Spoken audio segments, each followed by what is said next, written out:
প্রয়োজনে সেই সন্তানটাকে যদি সাগর তলে ভেসে দেন তাহলে দেখবেন সাগরের ঢেউয়ের তালে তালে সন্তান আর আপনার চিরশত্রু এই পৃথিবীর মুখ থেকে শোনো একটি কথা শোনো আমি তো পূর্বেই বলেছি আপনার বাপ ছিল রাবণ সেন আপনি হয়েছেন রণজিৎ সেন আপনার বাবার বুদ্ধিদাতা আমি নরোত্তম সেন আপনারও বুদ্ধিদাতা আমি বলছি শুনে রাখুন ভগবান বাসুদেব সর্বভৌতে অবস্থিত তাই আমি বলবো রাকে হরি মারে কে মারে হরি রাকে এই কথা আমি তোমার মুখে শুনতে চাই না তাই বলছি কোথায় কোথায় যাচ্ছি আদেশ করুন মহারাজ শোনো রাত্রি সত্যবতীর গর্ভে যে সন্তানটি হয়েছে তাকে একটা পাতিলের ভিতরে করে ওই সাগর চলে যাচ্ছে ঠিক আছে মহারাজ আমি তাই করব চলন মন্ত্রী আগে মহারাজ পাতিল যদি বলতেন মাটির পাতিল তাহলে আপনার চিরশত্রু হয়ে যেত আপনি বলেন আমি তোমার কোনো কথাই শুনতে চাই না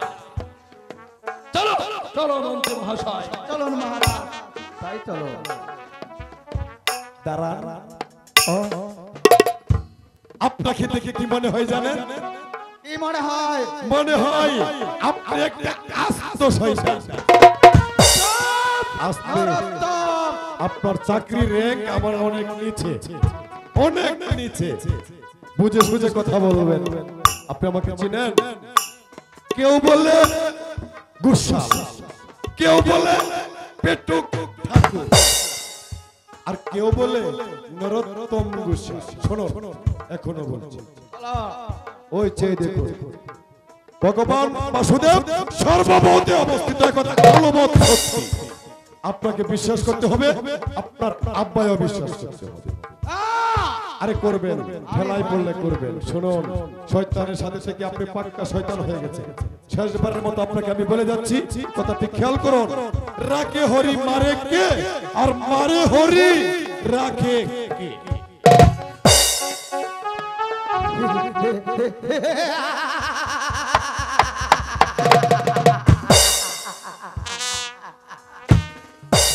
আমি সব পারি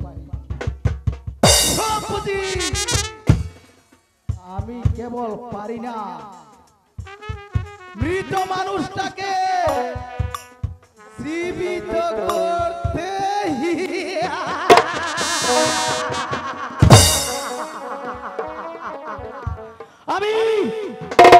আমিও দেখতে চাই নরোত্তম তোমার ভগবানের বাণী তোমার ভগবানের বাণী আমাকে কি করতে পারে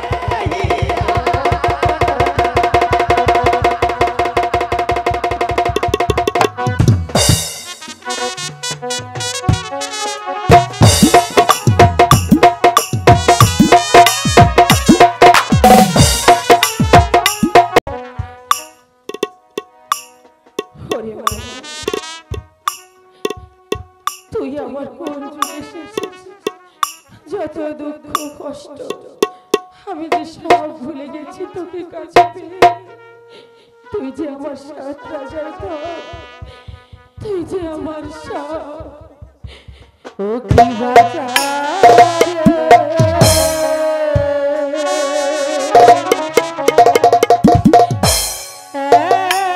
একবার ডাক রে বাঁচা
সত্যি কথাই বলছি, ওই সন্তানটি তুমি আমাকে দিয়ে দাও, আমি ওকে নিয়ে সাগর জলে ভাসিয়ে দেবো।